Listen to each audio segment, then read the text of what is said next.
Good morning. Thank you, Meredith, for inviting me to participate in this wonderful project talking about food and history and recuerdos and the meaning of it all. My name's Elisa Licona Southern. I'm the eldest of six. My mother was Dorothy Long Licona from Southeast Missouri, who married this dashing Mexican known as Memo Licona. His name was Guillermo Raimundo, but nobody called him that, period. So we are products of this unique union. I grew up in Nuevo Casas Grandes, Chihuahua, in the Mormon town of Colonia Dublan, and we moved to El Paso when I was in the 5th grade.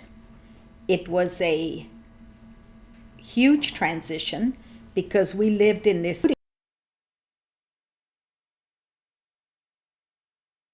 my American mother to get used to coming back and living here.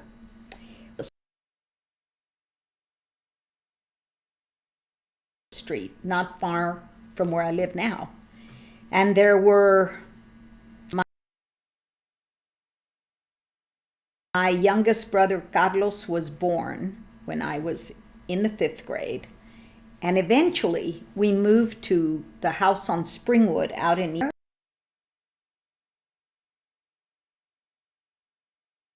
lots and lots of desert.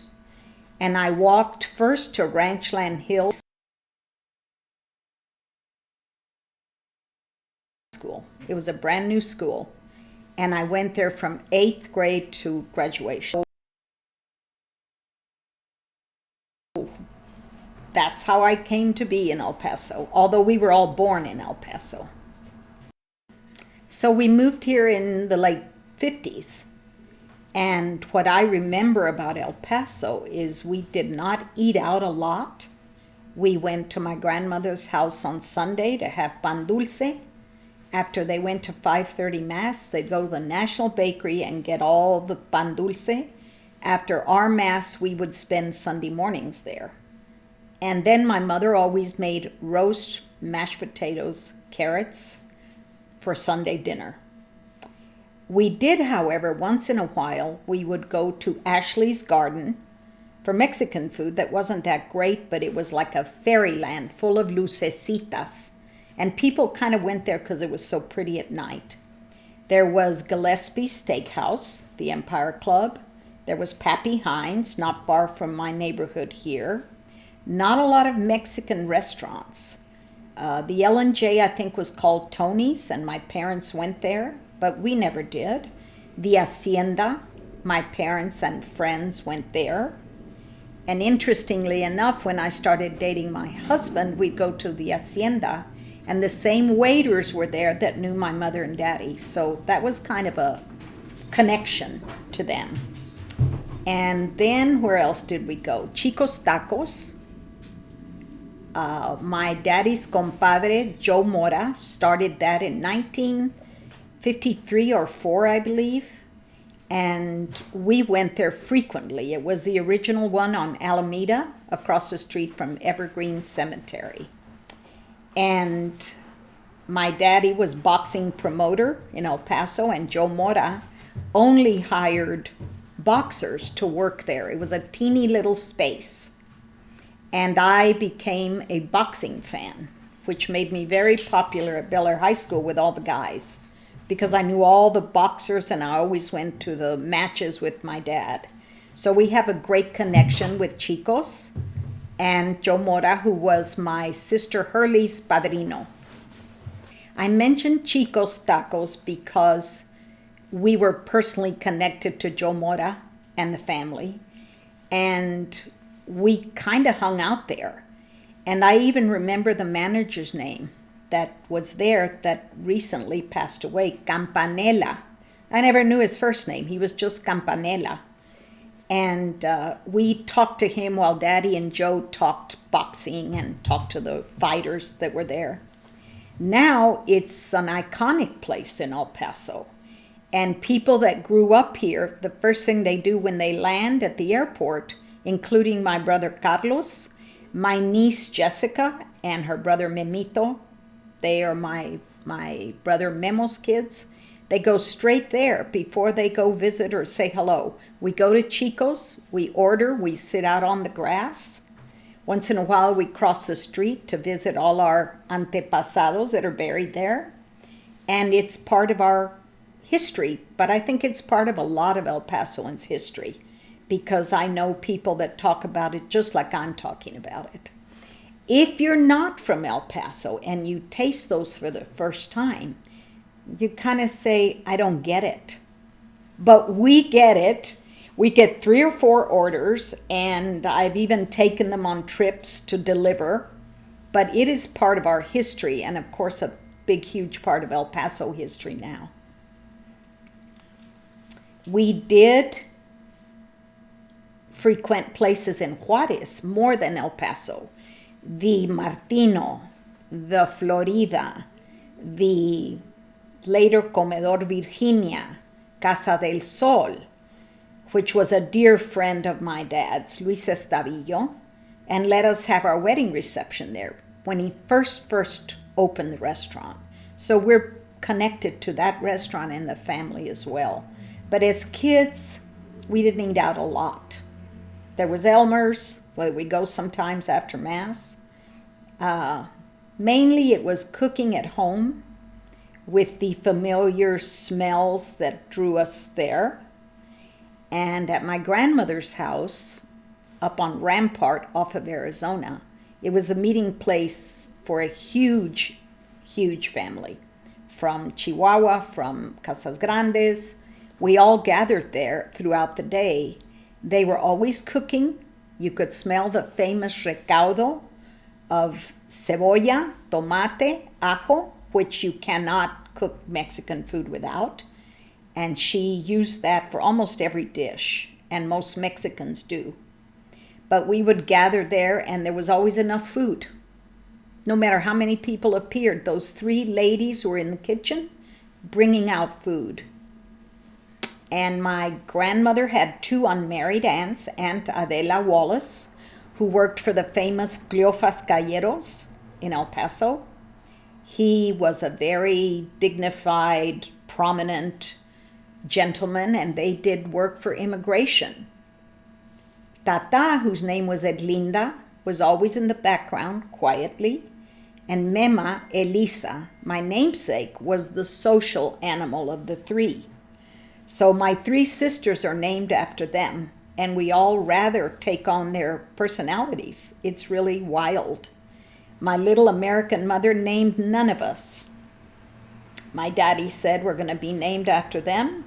My brothers are Memo, Miguel Mario, after my grandfather, and Carlos, after my father's brother, who passed away when he was about 16. So we're all repetitions of the past, and nobody had another name. And we love who we're named after. We kind of act like them. And we get teased a lot about that, because I am the one that goes to weddings, to funerals, to quinceañeras, bar mitzvahs. I'm the one.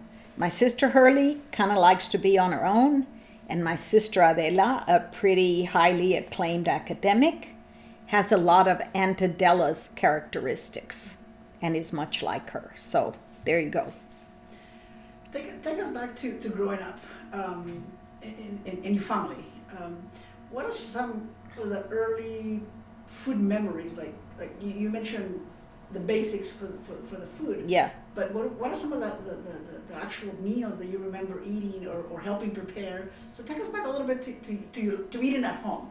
Well, I'll start at the ranch, which was part of my life and still is. I grew up in Casas Grandes and spent much of my time with my cousins at the Hacienda de Corralitos that still exists. It was a beautiful hacienda, and there was a huge kitchen with a big wood stove, and Doña Maria would be there making fresh tortillas every single morning, so you know what that smells like, especially on a wood stove. And my beloved Tia Jeannie that directed her. She was not a cook. She was a personality. The hostess, the best hostess I've ever known. So we grew up at the ranch a lot. El tostando chile, frijoles, las tortillas, by coal oil lamp because there was no electricity when we were kids. My cousin Bilo would come live with us during the week to go to school in Dublan, and then on weekends I'd go with him to the ranch. So we have these shared memories of hanging out in the kitchen. Then at my memas, we had the albóndigas. They made fresh corn tortillas on the little press, también de harina, and then all their different delicious dishes. We never helped, but we sat in the kitchen on the counter, watching and smelling. And then my Aunt Adela was the one that set the table beautifully in the dining room. Normally, we all ate in the kitchen, as is the custom. En la cocina, todo pasa, todo se platica. And it was a huge part for me and now for my children and grandchildren who sit in the kitchen and watch me cook and help. And that is something I learned early on. My mother was a delicious cook, but very basic foods. She also set a beautiful table. My mother loved her time in Mexico and said it was the happiest time of her life. And we used to laugh at her because she told people she was Mexican. And we'd say, no, you're not. You're a country girl from Missouri. And she said, well, my heart is Mexican. And so she became the third spacer, the first third spacer I ever knew, now that I know what that means. What does it mean? I learned from my sister Adela and my brother Mayo, both PhDs, that a third spacer is a person that takes on the culture of somebody else. Like, they're true Mexicans, and they have become not just Anglos, but now they have the heart and the spirit to become the third spacer they are. They relate to the Mexican culture and to Mexicans, as my husband now. How does this third spacer in your mom manifested in some of the simple foods that she cooked? Well, my mother manifested the third space because she took on the Mexican cooking that she learned from my memas, because when she first got married, she lived with them. They lived with them. So she observed and learned from them.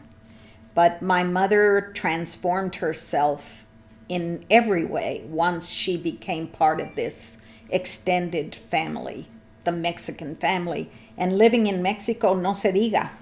She loved it. She became the canastera that had the beautiful meals and luncheons at her home. And always canasta was part of her life until she died. She played canasta with the same women for over 60 years. For those of us who might not know what canastera is or canasta is, can you tell us? Canasta's a card game. Shamefully, I never learned to play it. All my other siblings know how to play it, and I'm ashamed. But canasta, I guess, is like American ladies played bridge. The canasteras was a group of women that got together every Wednesday, and they played canasta passionately. So the canasteras is the name that came to be for this group of friends. And the last one just passed away recently of the canasteras. Sister Casavantes, who was always part of our family and my mother and daddy's comadre, with a huge history going back to grandparents. So it was a visceral part of my mother's life. It started in Casas Grandes and then it continued here. I think it was her escape and it was her strong bond with these women. Did these gatherings include food? Pardon me? Did the gatherings include food? No, they didn't. They would have snacks, but they went to play canasta, okay? And that was it. That was the main thing. As mommy got older, I would have them come here, and I would prepare a meal for them. And my sister Adela always stayed in touch, my sister Hurley too, with all these canasteras and their conversations and they were very rich in friendship, but it was all about canasta. There was no chisme, there was no nada. They played canasta. That was it. But it was their passion. So, thank you for that wonderful story of canasteras. Take us back to growing up from Casas Grandes, and then you moved to El Paso, and obviously eventually you went to school. As you're growing up and eating at home, what are some of the specific dishes that you remember coming home to eat, or and who cooked them? I think it was your grandmother, right? Yes, my grandmother and her two sisters. They were a team in the kitchen. But Mema was the cook. She brought with her some tips she learned from her suegra, my great-grandmother, Nicolasa Carreño, who was from Zacatecas. So she learned a lot of things from her. One of them was the recaudo, el guisado, de tomate, cebolla, y ajo. She also used to toast a red chili, así doradito, and then put it in the frijoles de la olla. She told me, mi suegra me enseñó a hacer eso. She taught her the albóndigas, but they made chile colorado, the best sopa de arroz, the way it's supposed to be made. It was delicious. And then they had their sopaipillas, arroz con leche, the famous capirotada at Lent. That is a wonderful recipe, and that's very personal to families because everybody makes it differently. My mother would, like I said, make basic, delicious food, like her famous Thanksgiving meal. We, the third generation, still continues with that menu, and we cannot vary from it.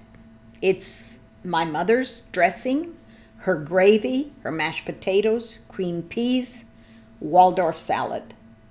So as my daughters get married, I tell them, bring in foods from your husband's traditions. No.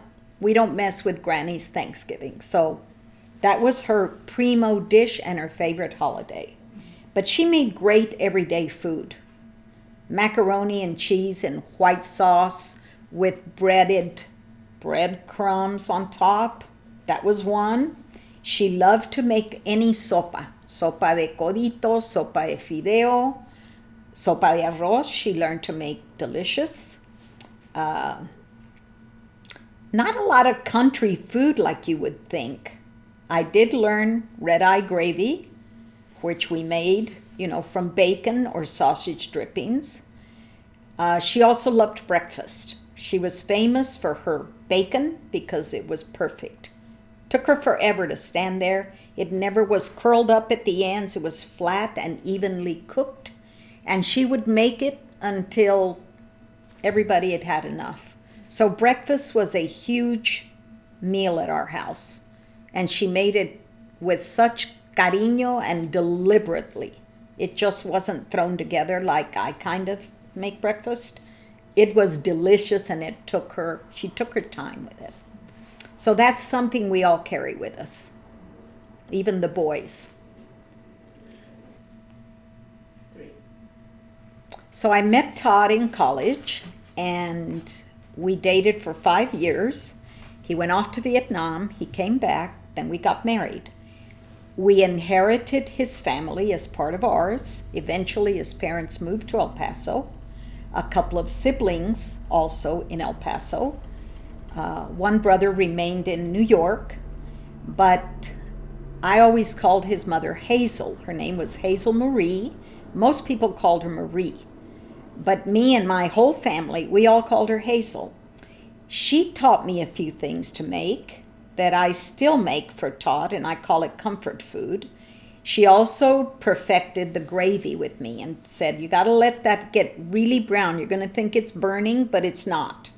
Keep stirring it and let it get brown before you add the milk. So we ate that all through law school. We made a lot of biscuits and gravy. She taught me something she called goulash, which is kind of like a wash day soup, some people call it, with ground beef, tomatoes, mixed vegetables, and macaroni. So that was one of her dishes. And she taught me how to make cornbread in a cast iron skillet. So you have to get it super hot. You think it's too hot. You put a bunch of oil in it.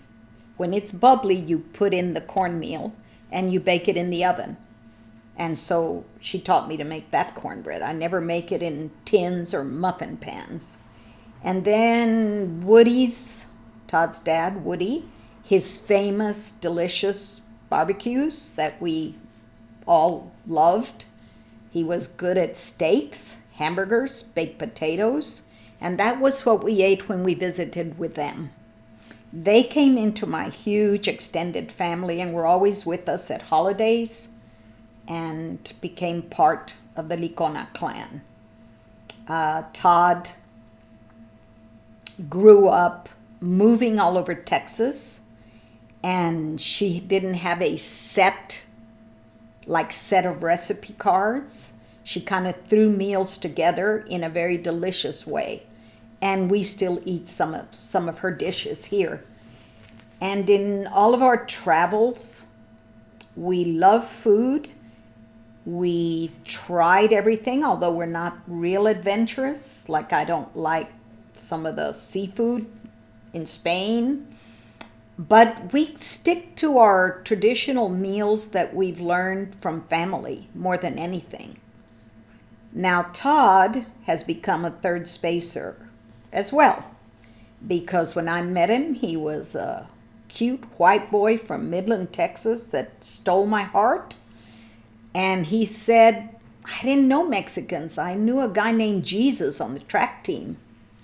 I said, you mean Jesus? He said, well, we called him Jesus. But now, after practicing law in El Paso for 40 years, most of his clients were blue-collar Mexicans. Many did not speak Spanish. The secretaries and I would translate, and they loved Todd. And eventually, he didn't speak a lot of Spanish, but he understood them. And he came away with a great love and respect for them and said, I've learned so much from these Mexican guys. And he now is a total third spacer and loves everything there is about Mexican culture, Mexican people. And I'm real proud of who we've become as a couple. So that is kind of what our kids are, a perfect combination of us. When your family gets together here, your kids, and you're going to have a meal, what would one typically find in your table? What would we cook? My kids definitely have favorite things to eat. Not that exciting, but one of their favorite dishes is called batuque, and it's ground beef, potatoes, and rice. No más. My mema learned to make that in South El Paso on St. Vrain Street when they first moved here from Casas Grandes after Grandfather Wallace died, their father. And Mike Dip's grandmother taught her to make that, and it was a Lebanese dish. Maybe they had more spices. I'm not sure, but hers was very plain, and there isn't anybody in our family short of my cousin Bilo from the ranch who doesn't love that dish. It's like comfort, and my kids love that. They love my mother's macaroni with white sauce and the breadcrumbs. They love sopa. They love chile colorado. They love albóndigas.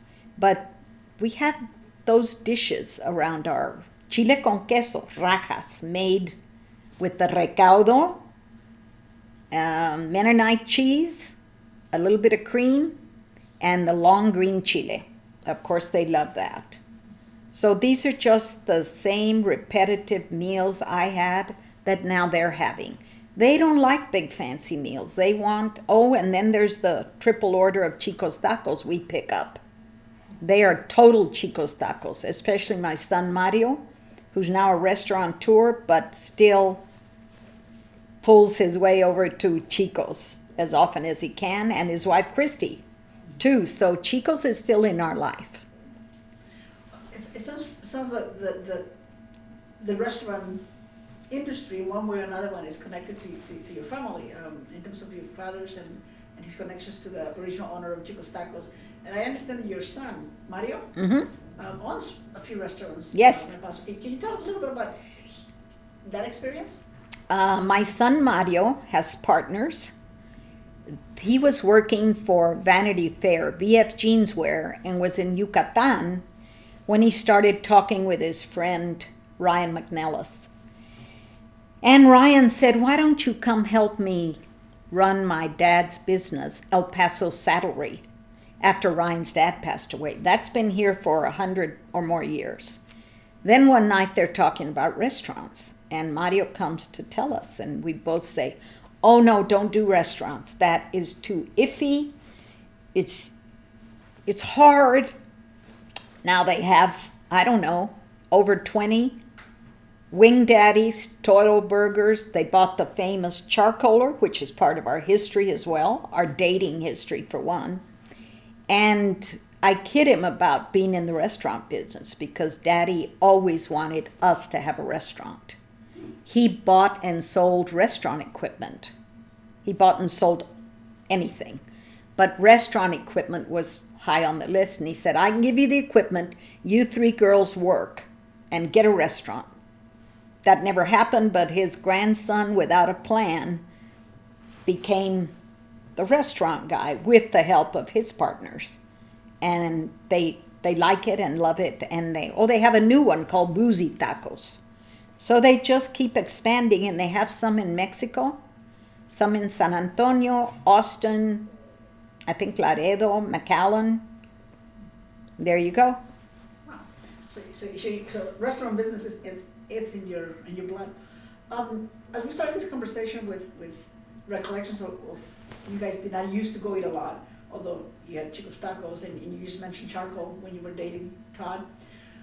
As somebody who's lived here all her life, really her adult life, if you think a little bit about El Paso and the food scene, how do you think it has changed in the last 10, 15 years? I mean, what difference do you see in terms of the restaurants that are in El Paso that you can share with us? I definitely consider myself a total El Pasoan. I love El Paso. I love El Chuco. My dad grew up in the 2nd Ward, so I mean, we have a connection to the city. I know there aren't a lot of fine dining places in El Paso. There's way too many chains, but we still have our hangouts that we like to go to. And restaurants are important to us now. They weren't so much back then. But we gather to visit, to celebrate at restaurants. We love the Central for something special. I love Ardavinos. I started going to Ardavinos since it started. And now a lot of our favorite holidays or celebrations, we go there rather than a big fancy restaurant. And I go to the one on Cincinnati because it's the same. They haven't changed it. The Pizza Ardavinos. The Pizza Ardavinos on Cincinnati, yeah. So we're connected to that from having been going there so long. It's an important place for us to visit. So you know the original owners, right? We remember them well. We know Mike very well, and every time he sees us, he goes, I promise I'm not going to change anything. He has other Ardavinos all over the city, but that one remains the same. There was another place we used to go a lot called The Mills. It was next door to the Plaza Theater, owned by a Lebanese gentleman. And my cousins and lifelong friends, Sarela Martinez, Carmela Wallace, Loreno Rañanos, we wore white little gloves on Sunday. And my tia Jeannie, that's Carmela and Bilo's mother, dropped us off at the Plaza Theater, and then we went to lunch at the Mills.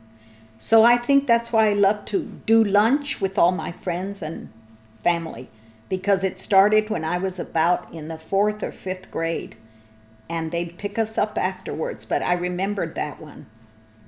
when we were looking back on El Paso restaurants.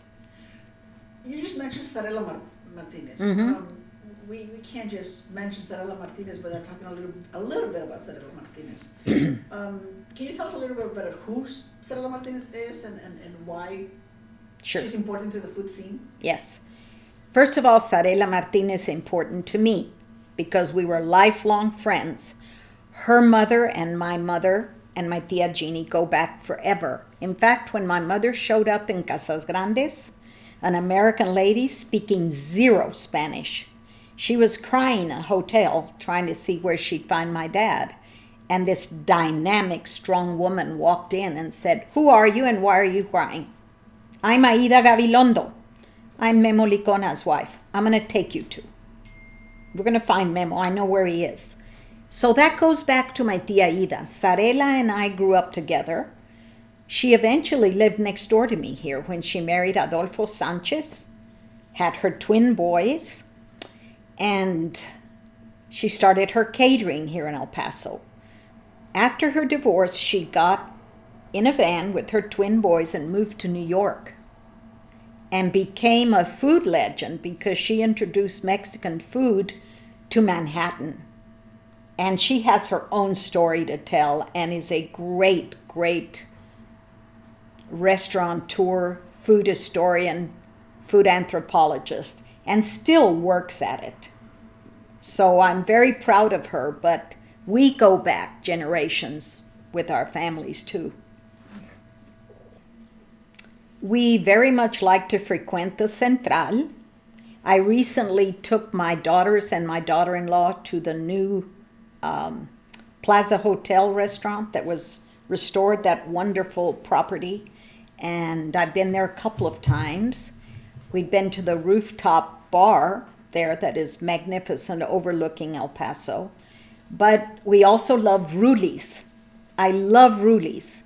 In fact, there's a connection to him back to Casas Grandes, because the González Musquiz family lived in Chihuahua, Parral, Casas Grandes. In fact, Victoria, my best friend in second and third grade, lived in Casas Grandes. And they had these opulent 3- and 4-course meals. She loved to come and eat at my house to eat my mother's tuna patties. That's something my mother made on Fridays because we couldn't eat meat. We had sopa de arroz and tuna patties, and Victoria loved her food. And when I went to her home, it was a whole other, fancy silver, candles, delicious food. Druli is related to that family, Raul. So there we are with family connections still, but his place is one of my favorites. What are some of the things that you like about Ruli's? Ruli's is kind of family-oriented. Recipes of moms. Not your usual Mexican food also. They have their own twist. They do very well with chiles en hogados, the gambas al ajillo, their calabacitas. They get it. And so we very much like to go there. You mentioned the family Musquiz? Musquiz, González Musquiz. Isn't there a connection there between that and like Water for Chocolate film? They came a couple isn't there... The family, you mean? Yeah. I don't know about that. Okay. But there's the same thing about food and tradition and, yeah. Raul Gonzalez, Ruli's, yes. We gathered his story also from Paso Yes. Food Voices, and I remember he mentioning that there's a family connection. Okay, I didn't know that. With the Musquiz. Yeah. With his family and the story that is based. Interesting. I didn't know that. Yeah. Let me ask you 2 more questions.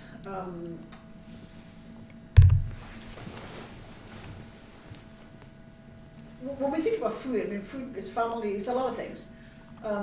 But if you were to define what food means to you, how would you define that?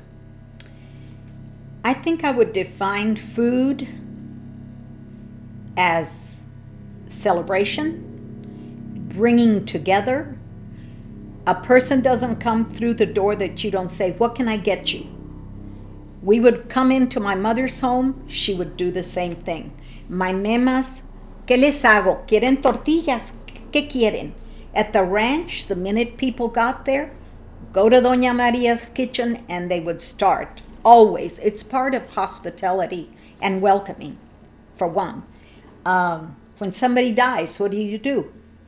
You bring out dishes that were meaningful and you have these recollections because you'll say, oh, ese era el arroz que hacía mi mema. In the country, like in Missouri, the whole community brings food and they eat right there where the body is. I mean, it is part of life. Here, I found that it was a very American thing to take food to somebody's home. We didn't do that growing up. It was a very solemn kind of el pésame. Ibas a dar el pésame, not to eat. Well, now we eat and drink and reminisce, and everybody brings food to funerals. Weddings, no se diga. When you go to pedir la mano, when somebody's engaged, going to be engaged, it's about a meal. So I think food just means home, hearth, tradition, I think. It's very important to us. That's great. If somebody was coming to El Paso, and different than the restaurants you already mentioned, let's say that somebody's coming to El Paso and you're going to show them taking them to 5 restaurants. Yep. What would those 5 restaurants be and why? When people come to El Paso, we take them to Chico's Tacos, to the L&J Cafe that was known as Tony's in my daddy's day. Unfortunately, there's no more Hacienda. Definitely a hamburger at the Charcoaler. Before my son and partners owned it, it was part of our deal.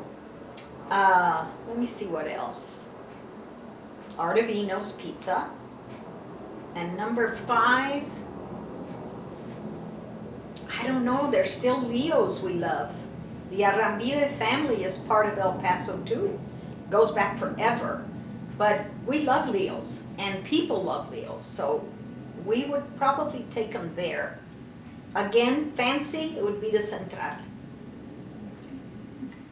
I think that's all the questions that I have. Is there anything that we haven't asked that you would like for people to know about El Paso that you haven't said yet in terms of Paso food? We obviously been talking a lot about restaurants. Yes. But there's something else about food, which is where do we buy it? Like, have you seen any major changes in groceries or farmers markets or in the last, 20, 30, 40 years of living in El Paso or longer? Like, where do people get food? Not so much in restaurants, but to bring it home. Yeah. I think when I grew up, there weren't a lot of grocery stores. Mike Dibb's father had a grocery store on Cotton, and we would walk down from my grandmother's to pick things up. There were some Chinese grocery stores, I remember. There was all the produce on Alameda, the Singh, Pete Singh and all of them. The famous Lopez, that had a carniceria on Alameda, who were friends of my dad's because he sold them equipment. We would pick up meat there. So you would go maybe to a butcher and then Alameda Street for produce. You wouldn't just go to a grocery store.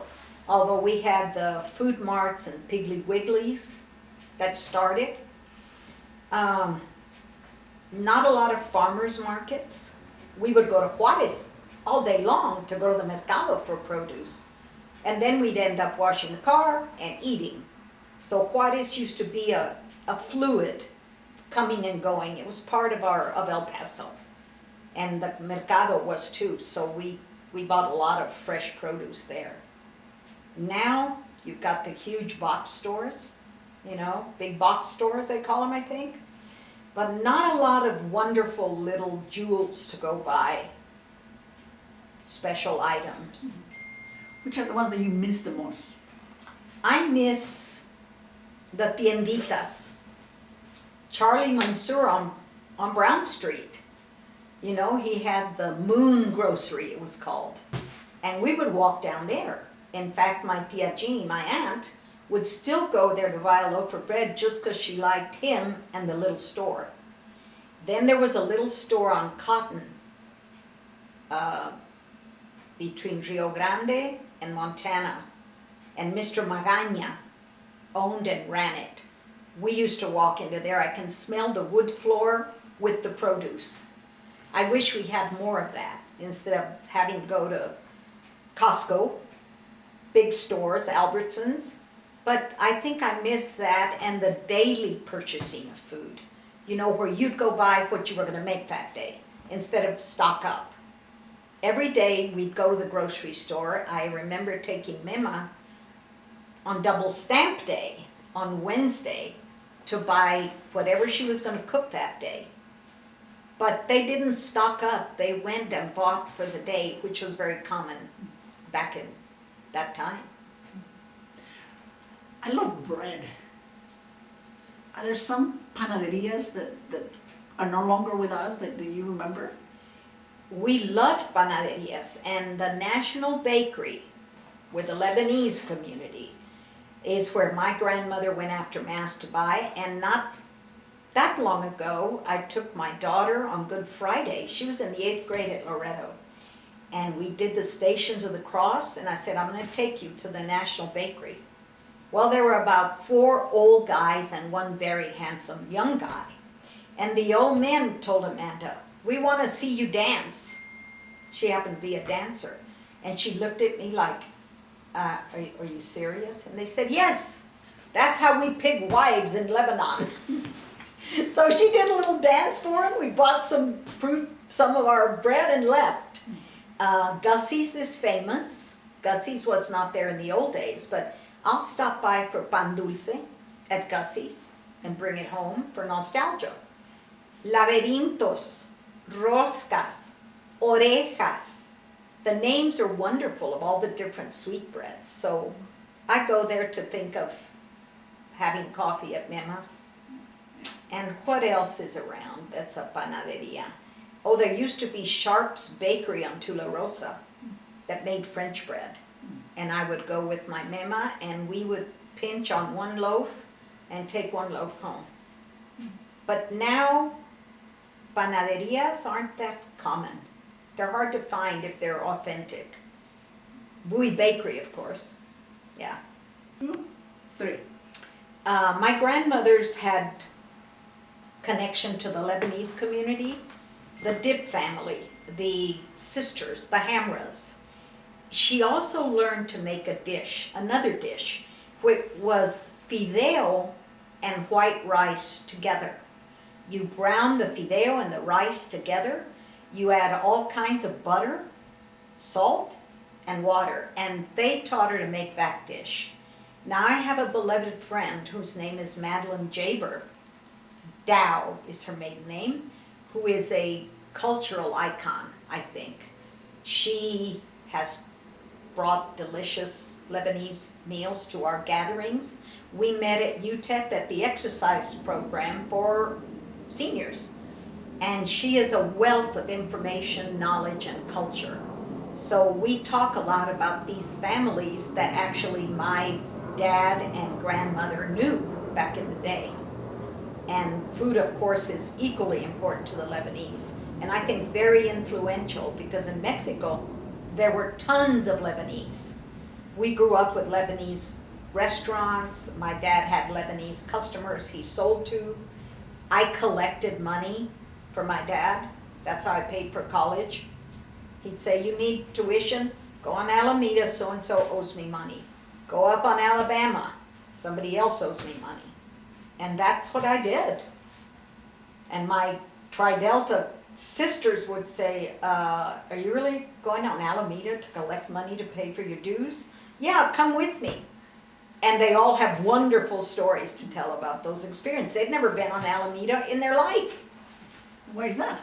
Because they lived in their own little cluster. Just like a lot of people lived on the west side, didn't cross to come over here. You know, it was common, and still is.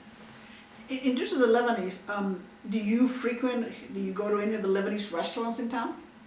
I do like, is it Farah's or Salma's off of behind North Mesa. She's great. Yeah, I think Salfas. Yes. I think so. I'm not that familiar with, I think I've tried Noor's a time or two, but can't think of any others. Mainly Madeline's food that she brings. Yeah. Is there anything else, any other stories about related to food that you feel like we haven't touched about that you really would like for our audience to know? I do think El Paso has the best Mexican food in Texas. This Austin, San Antonio business, sorry, El Paso has the most authentic of what's called northern Mexican food. You know, and I think we are the best.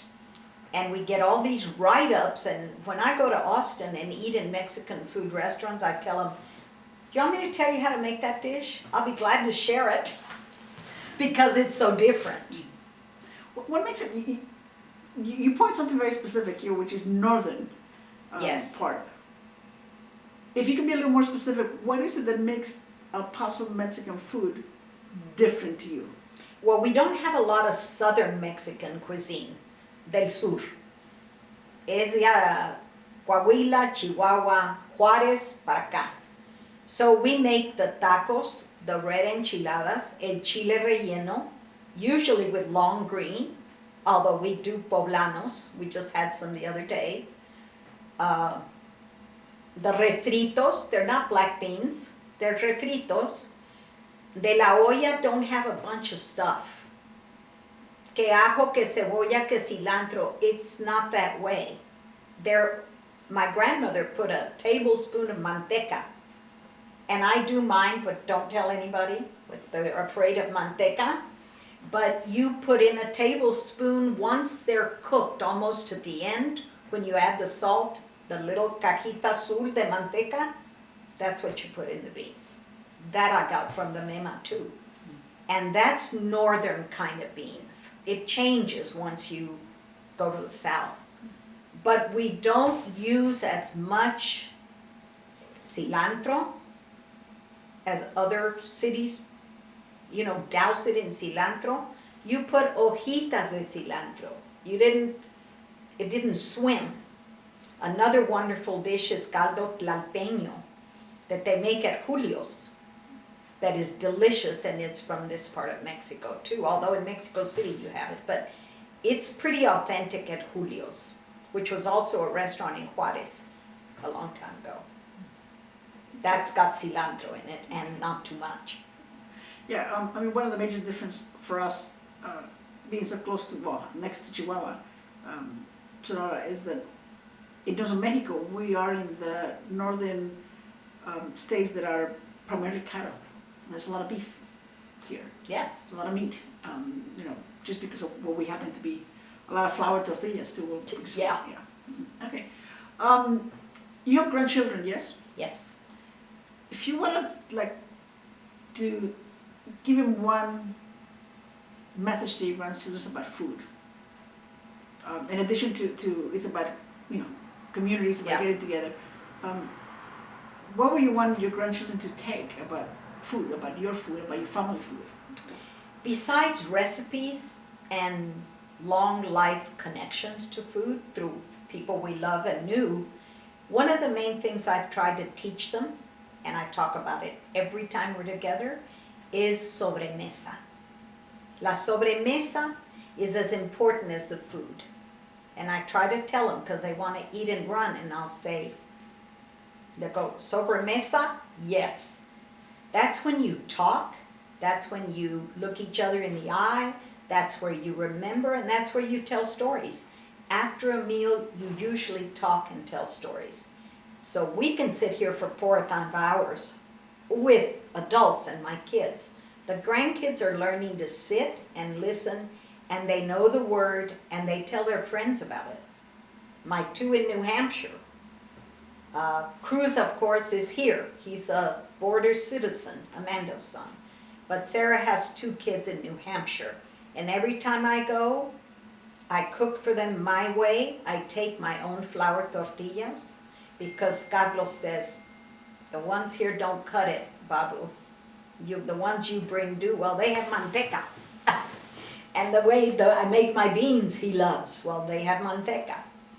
But mainly I try to emphasize the ritual and ceremony of food also, not just the dish, because I think that's important.